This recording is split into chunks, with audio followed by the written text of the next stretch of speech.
Pentakosta. Bapak Ibu, mari kita mempersiapkan bahan perenungan kita sesuai dengan apa yang disediakan oleh Sinode Gereja Kristen Pasundan. Mari kita membuka bagian Alkitab yang diambil dari Roma pasal 8 ayat 14 sampai dengan ayat 17.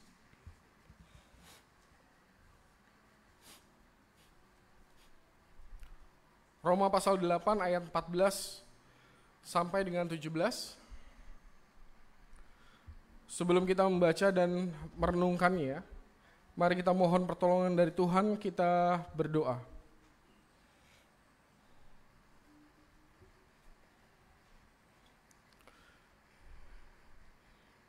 Di hari Pentakosta ini kami hendak menghayati bagaimana cara Tuhan telah bukan hanya menyelamatkan, tapi juga memimpin kehidupan kami melalui hadirnya Roh Kudus dalam kehidupan setiap kami.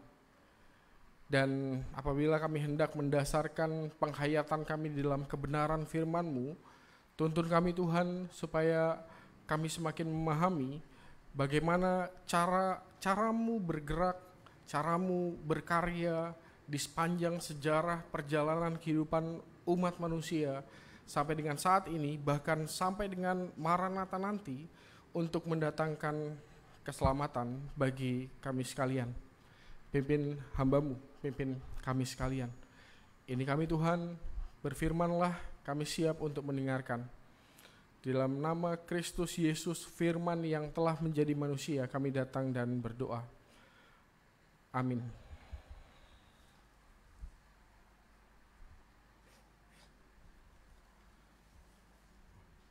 Roma pasal 8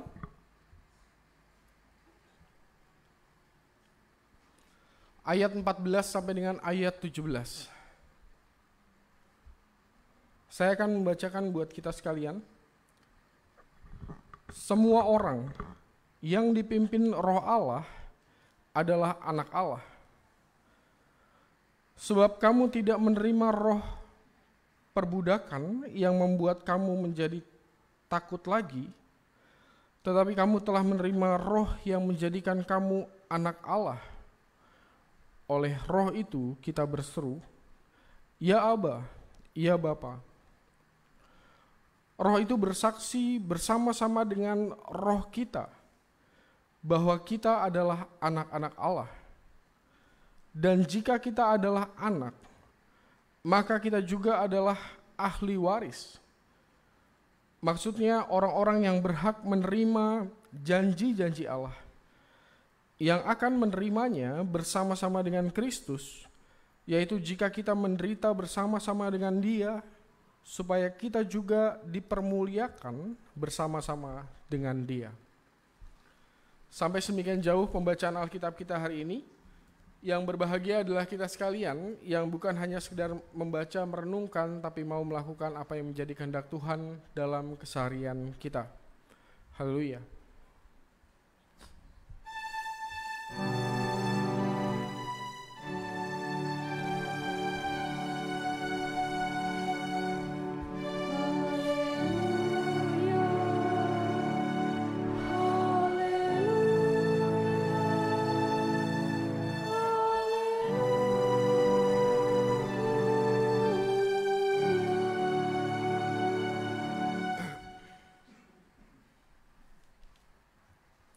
Shalom Bapak Ibu semuanya.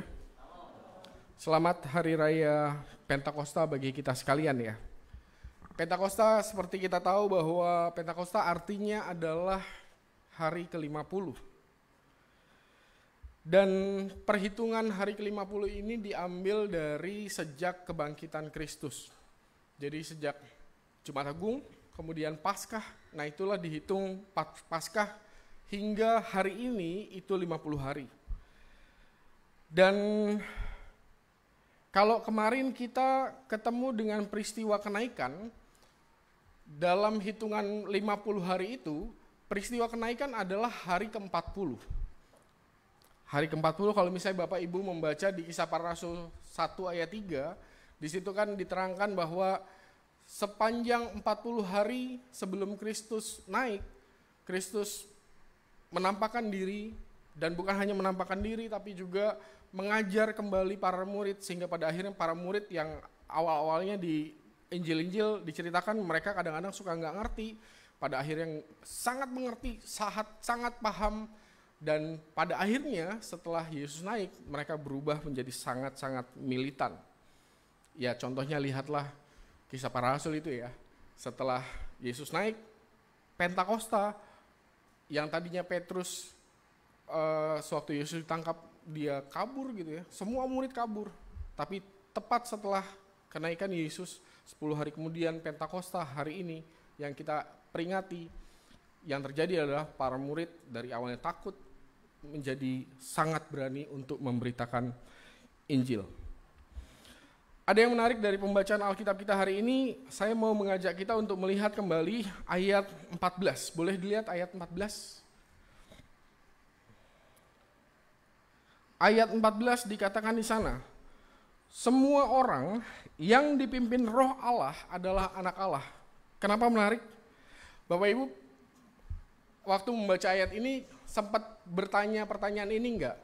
Kenapa disebutnya semua orang? Maksud saya, kenapa nggak disebut semua makhluk? Ada beda antara semua orang dengan semua makhluk? Beda. Kalau semua makhluk artinya ya bukan hanya orang. Hewan juga, tumbuhan juga. Tapi di ayat yang disampaikan oleh Rasul Paulus ini, hanya dikatakan semua orang yang dipimpin oleh Roh Allah, itulah yang disebut sebagai anak Allah. Kenapa enggak semua makhluk? Kepikiran enggak? Sempat bertanya seperti itu enggak? Atau karena saya ngomong baru kepikiran, baru bertanya?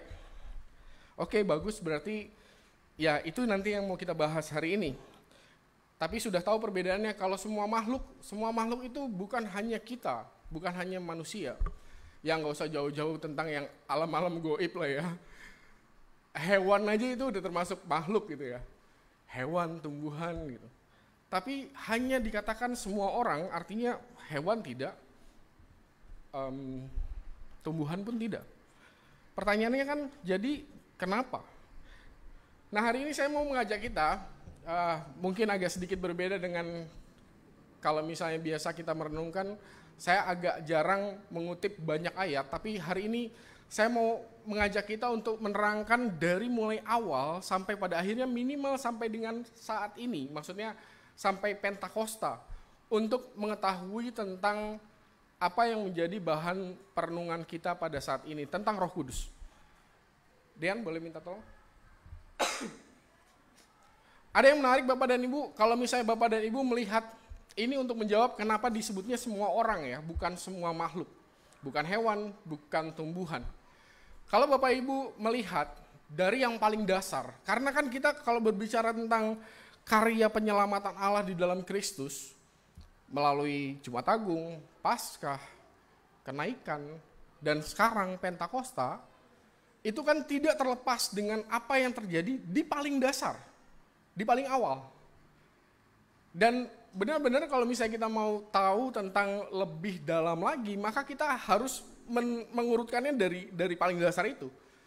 Paling dasarnya di mana? Paling dasarnya adalah di Kejadian 1, Kejadian 2, Kejadian 3. Penciptaan dan kemudian kejatuhan manusia. Dan kalau misalnya kita memperhatikan Kejadian 1 dengan penciptaan alam semesta, di situ kita akan tahu kenapa disebutnya hanya semua orang, bukan dikatakan semua makhluk. Karena kita lihat dulu Kejadian 1 ayat 20. Berfirmanlah, hendaklah dalam air berkeriapan. Ini penciptaan hewan ya. Dalam air berkeriapan makhluk. Saya kalau misalnya nyari tahu tentang satu ayat, saya suka nunjukin ininya, bahasa Ibraninya. Dan biasanya saya ngambil kata dasarnya. Jadi kan ada kamus bahasa Ibrani online, dan itu diakui di dunia. Nomornya itu nomor penomoran kata Ibrani. Makhluk itu nefes itu kalau diarabkan jadi nafs. Kalau di bahasa Indonesia kan seharusnya jiwa. Nefes itu jiwa. Diterjemahkan di Alkitab makhluk, ya, nefes, nafs itu artinya bisa banyak. Salah satunya adalah makhluk. Makhluk yang hidup, dan hendaklah burung-burung berterbangan di atas bumi melintasi cakrawala. Pertanyaan saya, ada perbedaan nggak dengan sewaktu Allah menciptakan Adam? Ada yang tahu bedanya? Ayat yang selanjutnya. Sewaktu Allah menciptakan Adam, yang terjadi seperti ini. Ketika itulah Tuhan Allah membentuk manusia dari debu tanah dan menghembuskan nafas hidup ke dalam hidungnya, hidung Adam, ke dalam diri Adam. Perbedaannya apa?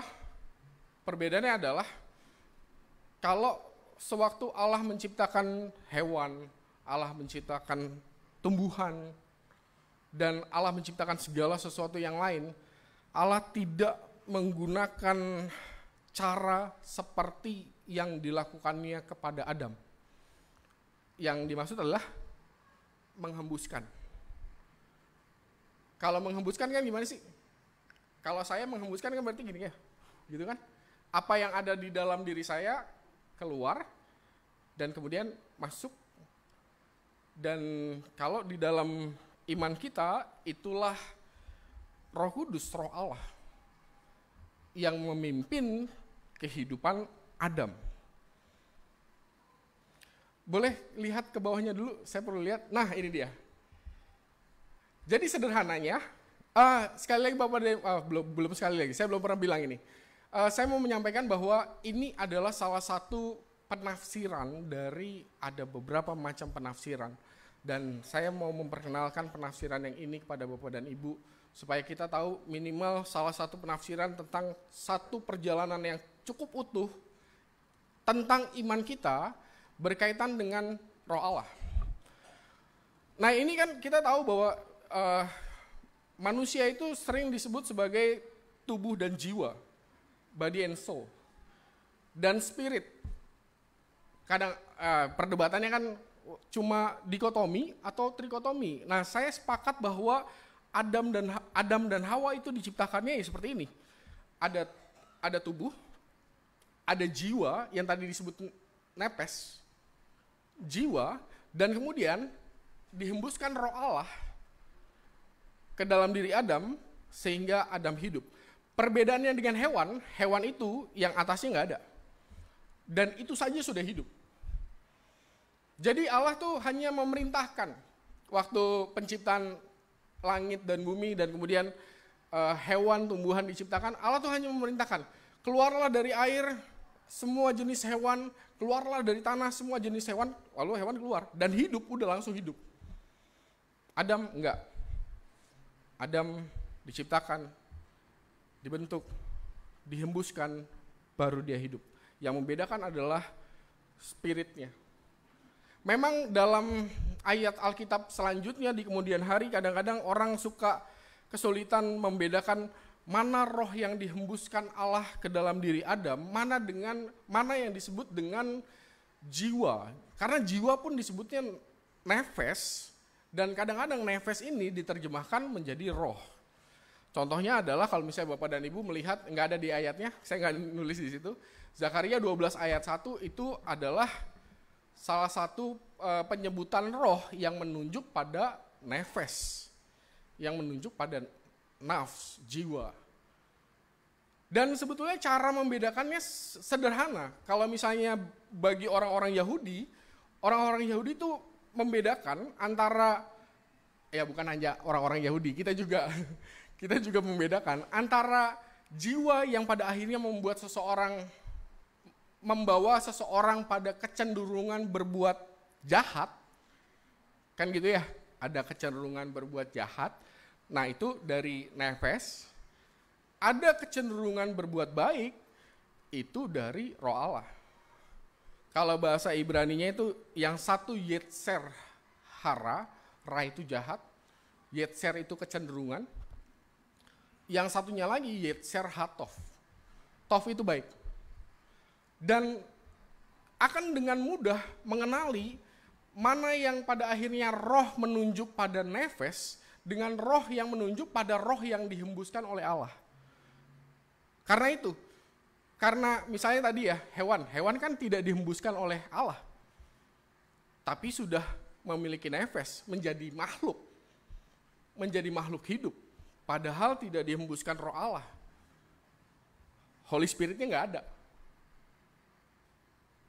Nah, hewan itu hanya memiliki kecenderungan berbuat jahat, karena tidak dipimpin oleh roh Allah. Makanya kan kita jadi kalau ngelihat hewan kan, ngelihat hewan makan anaknya, ya iyalah jelas lah. Itu mah kita memahami karena dia kan memang nggak dipimpin oleh roh Allah gitu. Allah tidak memberitahukan hal itu kepada hewan. Walaupun kita tahu juga ada hewan yang benar-benar misalnya menunjukkan kasih seperti orang mengasihi sesamanya gitu ya. Ada. Tetapi basically-nya hewan tidak dihembuskan roh Allah sehingga hewan tidak diberikan pimpinan apa-apa oleh Allah di saat penciptaan. Berbeda dengan Adam. Selanjutnya ya. Nah, persoalannya adalah sewaktu kita tahu bahwa Adam berbeda diciptakannya dengan hewan dan tumbuhan adalah sewaktu kita tahu bahwa Adam jatuh ke dalam dosa. Ini saya pernah berbicara ini belum ya sama Bapak dan Ibu. Kenapa iman kita, salah satu dasar iman kita adalah dosa asal. Kadang-kadang orang sana ngomongnya dosa waris. Dan seringkali dipahaminya, wah orang Kristen masa memahami saya yang berbuat dosa mewariskan ke anak-anaknya. Padahal bukan itu. Dosa waris, dosa asal yang kita maksud adalah ya ini. Kejadian 2 ayat 17. Yang membuat pada akhirnya semua Adam jatuh ke dalam dosa dan kemudian pada akhirnya dihukum dengan kematian. Bingung dengan hal ini? Sebenarnya nggak perlu bingung. Ingat saja begini, kenapa di hari ini manusia diciptakan dan kemudian berujung pada kematian, sedangkan nanti di hari kebangkitan kita nggak akan lagi mengalami kematian. Karena penebusan Kristus, kan gitu kan ya. Yohanes 3 ayat 16. Barang siapa, gimana Yohanes 3? Karena begitu besar kasih karunia Allah supaya tidak binasa melainkan beroleh kehidupan yang kekal. Tapi di saat ini, kenapa kita mati, kenapa kita menderita, kenapa kita susah payah di bumi ini, sekarang ini, penjelasannya di sini. Karena Adam memberontak melawan perintah Allah, dan kemudian pada akhirnya kematian menjadi hukuman bagi Adam. Dan kita terdampak. Ya bapak kita kena hukuman maut, maksudnya Adamnya kena hukuman maut, masa anaknya jadi hidup kekal, kan gak mungkin. Anaknya juga ngikut bapaknya lah ya. Ngikut karena bapaknya dihukum mati, ya udah anaknya juga pasti terdampak dengan hukuman maut itu. Oke, ada di bawahnya apa? Sebentar dulu, ke atas dulu. Oke, yang di sini udah tahu ya. Dan kadang-kadang Bapak Ibu mungkin suka bingung kenapa disebutnya Pak, kalau Kejadian 3 kan ada makan, ngambil buahnya, dan kemudian makan. Berarti kan sudah melanggar. Dan kemudian kok nggak mati? Ada yang suka ditanyain kayak gitu nggak? Itu buktinya Adam makan nggak mati. Kalau ada, nah ini saya kasih tahu jawabannya. Karena memang salah satu penafsiran, dan penafsiran ini pasti paling menjelaskan, di saat Tuhan berbicara tentang pastilah engkau mati, di saat itu Tuhan berbicara tentang satu harinya itu satu hari Tuhan. Bukan satu harinya kita. Satu harinya kita kan 24 jam nih sekarang. Tapi di Kejadian 2 ayat 17, Tuhan tuh berbicara tentang satu harinya Tuhan. Pada hari itu juga kamu akan mati. Maksudnya satu harinya Tuhan adalah satu harinya berarti berapa tahun? 1000 tahun. 1 Petrus ya? Wah, Kelvin pasti tahu nih. Kelvin kan ahli kitab juga ya. Suka baca-baca Alkitab maksudnya. Di 1 Petrus itu ada 1000 tahun. Dan Bapak Ibu ingat Adam meninggal usia berapa? 930 tahun. Itu artinya Allah benar-benar tidak memberikan waktu satu hari pun kepada Adam. Karena satu harinya Tuhan. Dan yang menarik adalah, cobalah temukan seseorang di Alkitab yang bukan dalam kejadian khusus ya, kayak misalnya Elia kan diangkat, atau Henok juga diangkat. Siapa lagi yang diangkat? Dua itu ya minimal ya. Temukanlah orang di dalam Alkitab yang umurnya 1001 tahun dan itu tertulis di dalam Alkitab. Ada? Gak ada. Setahu saya, dan mungkin saya bisa salah, setahu saya yang paling tinggi umurnya adalah Nuh, 950 tahun. Adam 930 tahun. Nuh 950 tahun. Saya agak lupa ada yang di atas Nuh atau enggak ya. Tapi sudah jelas enggak ada yang 1001 tahun. Dan itu sudah membuktikan bahwa memang apa yang menjadi hukuman Allah, ya benar, Adam dihukum dan semua umat manusia terdampak. Enggak pernah ada yang lewat satu harinya Tuhan. Bahkan ini menarik, saya suka baca juga penafsiran Yahudi tentang Henok yang diangkat, lalu siapa lagi yang diangkat? Tadi saya nyebutin siapa? Elia diangkat, Henok diangkat. Penafsiran orang Yahudi itu bukan mereka hidup kekal, tapi mereka diangkat, iya hidup, tapi di tempat yang lain itu mereka akan mati. Jadi bukan dalam, ini salah satu penafsiran ya, mungkin ada penafsiran yang beda ya silakan. Tapi salah satu penafsirannya adalah, bahkan orang Yahudi menganggap Elia itu tidak diangkat lalu kemudian langsung hidup kekal. Enggak. Elia diangkat, tapi akan mati di tempat yang lain, di tempat di mana dia diangkat itu. Itu salah satu penafsirannya. Poinnya adalah, ya Kejadian 2 ayat 17 ini benar-benar adalah hukuman dan kemudian itu yang menyebabkan kenapa pada akhirnya kita tahu Kristus turun. Ada noise-nya? Kenapa ya?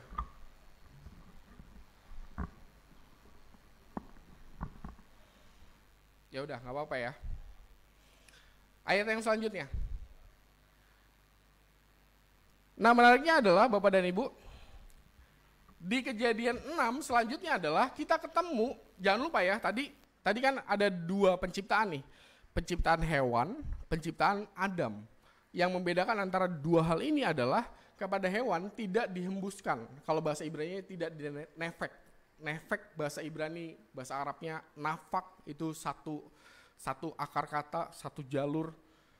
Dan kemudian yang membedakan adalah kehadiran Roh Allah ini. Hewan nggak ada. Hewan itu hanya tubuh dengan nefes, dengan jiwa, tubuh dan jiwa. Di kemudian hari jiwa ini disebut roh, sudah saya jelaskan tadi. Kuncinya adalah apakah dia membawa pengenalan akan hal-hal yang baik, Yetzer Hatov itu? Pasti enggak. Karena hewan tidak memiliki Yetzer Hatov. Nah, Kejadian 6 adalah menarik karena Tuhan bilang rohku tidak akan selama-lamanya tinggal di dalam manusia. Bapak dan Ibu pasti pernah ketemu dengan kalimat, oh Adam itu kematiannya kematian rohani, kadang-kadang kan juga dijelaskan gitu ya. Nah, kira-kira kematian rohani itu ya kira-kira kayak gini. Sewaktu Allah memimpin kehidupan manusia melalui kehadiran rohnya, tapi kemudian karena pemberontakan Adam, maka perlahan Allah meninggalkan kehidupan manusia, sehingga, boleh ayat selanjutnya. Nah ini dia, Rasul Paulus juga yang ngomong. Tuhan melalui Rasul Paulus. Sehingga yang terjadi adalah, mereka menggantikan kemuliaan Allah yang tidak fana dengan gambaran yang mirip dengan burung-burung yang fana. Manusia yang fana itu manusia yang kehilangan pengenalan Allah karena roh Allah tidak lagi menyertai kehidupan dia. Binatang udah jelas ya, tidak ada pengenalan akan Allahnya. Makanya mereka kalau makan anaknya sendiri itu mereka nggak ada dosa, nggak ngerasa dosa. Ya karena emang nggak ada pengenalan akan Allah. Makanya kalau misalnya ada manusia yang melakukan perilaku seperti binatang, ya mungkin itu gambaran bahwa manusia memang benar-benar kehilangan pengenalan akan Allah. Dan sudah terjadi bahkan sejak Adam jatuh ke dalam dosa, lalu kemudian apa yang terjadi setelah Adam jatuh ke dalam dosa? Anak-anak Adam siapa aja? Kain dan Habel.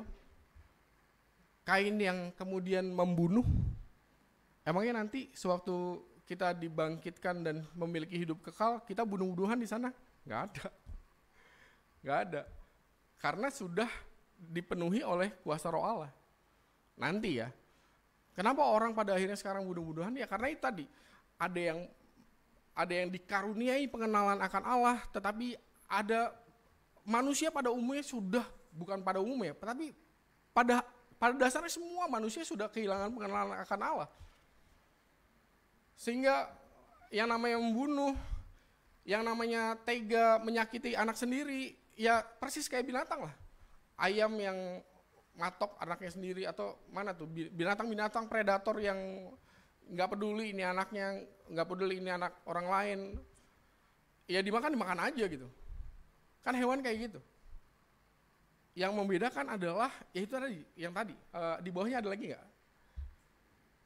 Oh iya, yang membedakan adalah tadi, bahwa ada penghembusan roh, dan kemudian Adam jatuh ke dalam dosa, sehingga pada akhirnya Roh Allah meninggalkan Adam. Sehingga Adam tinggal dikotomi, gak jauh beda dengan hewan. Makanya kita langsung ketemu Set. Kenapa Set langsung ngebunuh Habel? Ya karena itu, karena manusia telah kehilangan pengenalan akan Allah, ditambah sudah jatuh ke dalam dosa tuh bukan hanya kematian rohaninya itu, kehilangan pengenalan akan Allah, tapi juga kehilangan kekekalan karena sudah dihukum dengan maut. Sampai di sini gak bingung? Gak bingung ya? Oleh karena itu, sewaktu kita melihat karya penyelamatan Allah di dalam Kristus, semoga kita tidak hanya berhenti pada karya Allah di dalam Paskah, di dalam Jumat Agung dan Paskah. Karena ada satu tindakan Yesus lagi yang kita peringati hari ini. Di salah satu ayat, Yohanes 20 ayat 22, dikatakan, dan sesudah berkata demikian, ianya menunjuk pada Yesus menghembusi. Keinget apa jadinya kalau misalnya dikatakan Yesus menghembusi? Terimalah Roh Kudus, keinget dengan karya di Eden, benar gak? Ketika Allah menghembuskan nafas kehidupan kepada Adam. Tapi kemudian Adam jatuh ke dalam dosa, kehilangan pengenalan akan Allah, Roh Allahnya meninggalkan, ya penafsirannya ada banyak lah ya. Ada yang meninggalkan, ada Roh Allahnya yang pada akhirnya seseorang mematikan karya Roh Allah itu di dalam dirinya. Intinya adalah dia tidak lagi dikuasai oleh Roh Allah itu sendiri. Sehingga tindakannya menjadi tidak jauh berbeda dengan tindakan hewan. Tindakan binatang yang tidak mengenal Allah. Kalau binatang itu akan menganggap biasa aja. Tapi oleh seseorang yang mengenal Allah pasti akan menganggap itu sesuatu yang sangat-sangat tidak boleh. Perbuatan jahat. Yohanes 20 ayat 22, sebelum Pentakosta dan pada akhirnya Pentakosta, Roh Kudus turun menaungi kehidupan orang percaya. Ada slide selanjutnya? Ini ya, Kisah Para Rasul. Pentakosta hari ini. Slide yang selanjutnya, kayaknya saya punya yang selanjutnya lagi. Udah nggak ada? Oh, udah habis ya? Oke. Saya lupa, soalnya kayaknya saya ngasih silang. Jadi apa yang terjadi Bapak dan Ibu, yang saya mau katakan perjalanan kayak gini. Sewaktu Allah menciptakan Adam, maka Allah menciptakan Adam dengan tubuh, jiwa, dan roh. Roh itu adalah sewaktu Allah menghembuskan Roh Kudus. Kalau dalam bahasanya orang Yahudi, itulah Yetzer Hatov. Divine Spirit itu. Yang berbeda dengan jiwa. Yang membawa kepada pengenalan akan hal-hal yang buruk. Ini maksud saya. Bedanya hewan diciptakan tanpa ada penghembusan. Sehingga hanya tubuh dan jiwa saja. Dan ketika Adam jatuh ke dalam dosa, bukan hanya penghukuman Kejadian 2 ayat 17, maut, kekekalannya dicabut, desain kekekalan Allah menjadi tidak tercapai oleh Adam. Jangan lupa ya, di Kejadian 3 itu ada dua pohon. Pohon pengetahuan, pohon kehidupan. Pohon kehidupan itu untuk kehidupan yang kekal. Nggak dilarang kan? Yang dilarang cuma pohon pengetahuan doang kan? Makanya saya lebih setuju bahwa Adam itu awalnya diciptakan kekal. Karena desainnya memang kekal.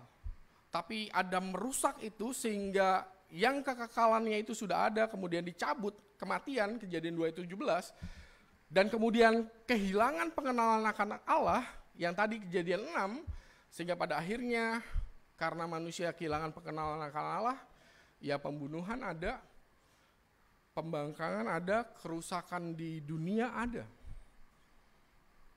Nggak jauh dengan hewan lah. Tapi kemudian Allah menyelamatkan dengan cara apa? Dengan cara ya Kristus hadir, Kristus menebus umat manusia dari dosa. Kalau misalnya ditanya ke saya, dosa mana yang ditebus oleh Tuhan? Udah jelas Kejadian 2:17. Yang paling utama. Supaya kuasa maut itu ditiadakan, Yohanes 3:16 ya. Tidak binasa, binasa itu kan maut. Melainkan beroleh hidup yang kekal. Dan bukan hanya itu saja, tetapi juga memulihkan kehidupan orang untuk pada akhirnya mengenal kembali Allah di dalam tuntunan Roh Kudus. Kan begitu iman kita. Oke.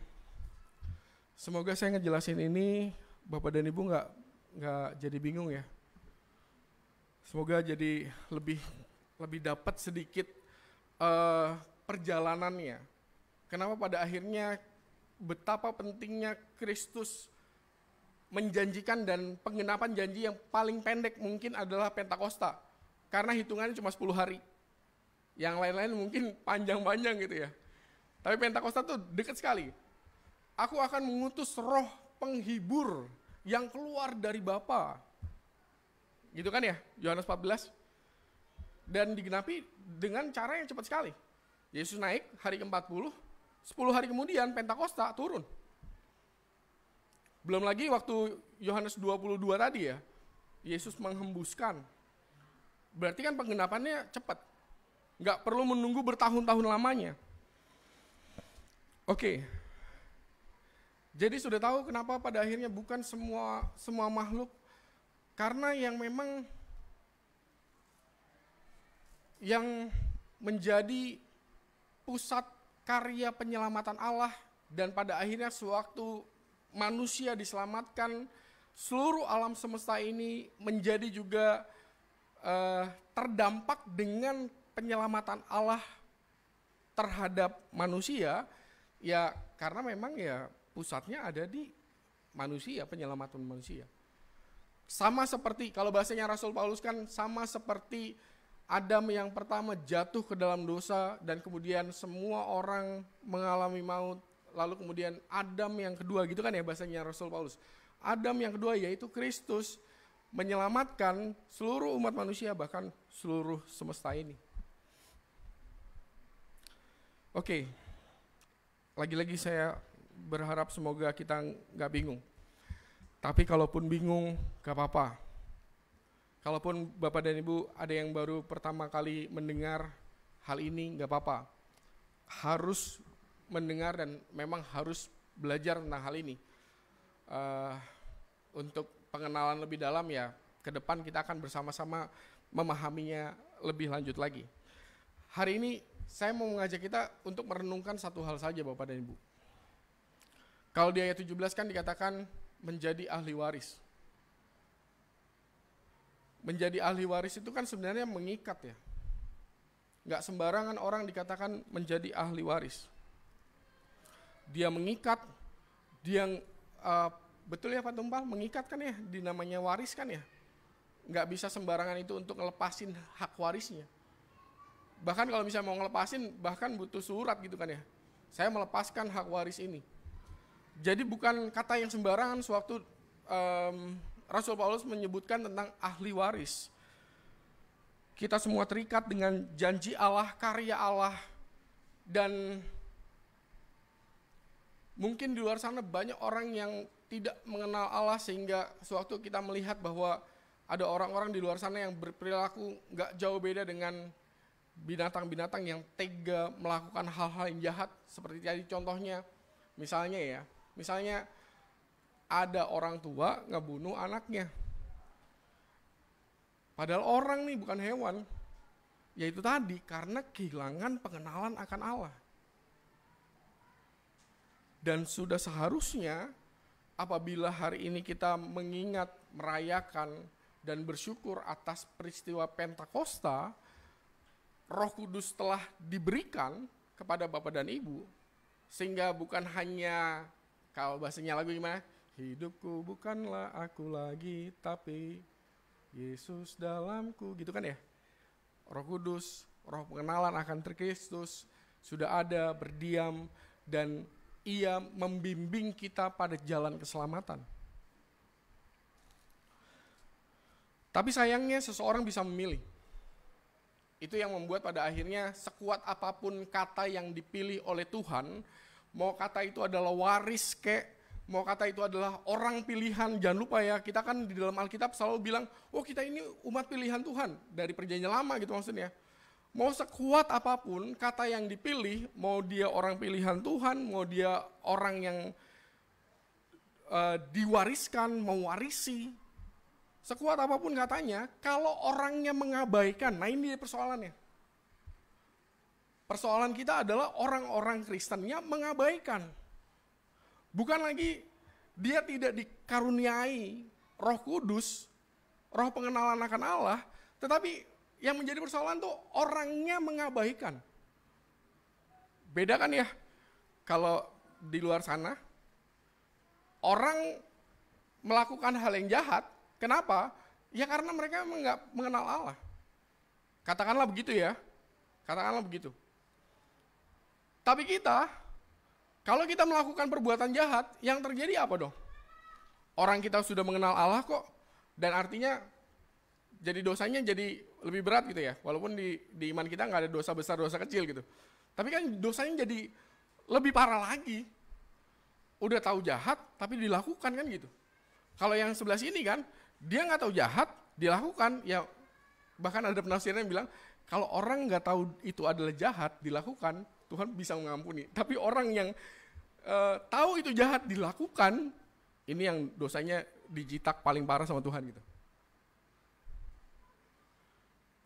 Tantangan kita hari ini tuh bukan lagi mengejar keselamatan, bukan lagi hal-hal yang mungkin dilakukan oleh orang-orang di luar sana.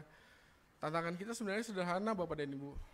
Tugas kita tuh sebenarnya nggak susah, tanpa bermaksud mau membuatnya jadi nggak bermaksud untuk ngegampangin, tapi kita nggak sesulit itu, karena yang kita lakukan hanya mempertahankan keselamatan yang sudah diberikan dan tidak mengabaikan apa yang sudah diberikan, kan hanya sederhana itu.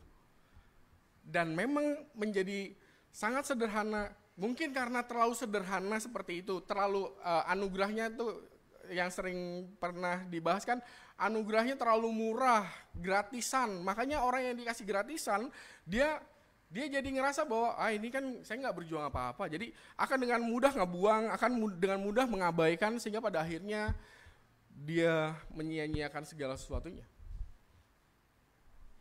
Hari ini, sekali lagi, jika hari ini kita mengingat dan merayakan Pentakosta, semoga ini menjadi kerinduan kita untuk menegaskan kepada diri kita bahwa Tuhan, terima kasih untuk semua karya penyelamatanmu.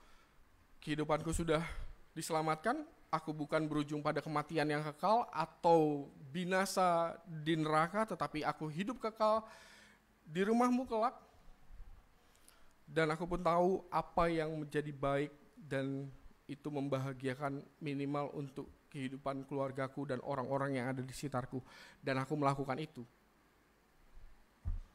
Dan sewaktu seseorang melakukan itu, itulah kebahagiaan yang paling sejati. Kebahagiaan yang paling puncak. Bahagia di dunia, bahagia di akhirat gitu. Bahagia di sorga. ke bagian paling puncak. Kecuali ada orang yang mengabaikan yang di sorga, mengabaikan yang di bumi. Semoga kita tidak salah pilih ya. Tuhan menolong, Tuhan memberkati, amin.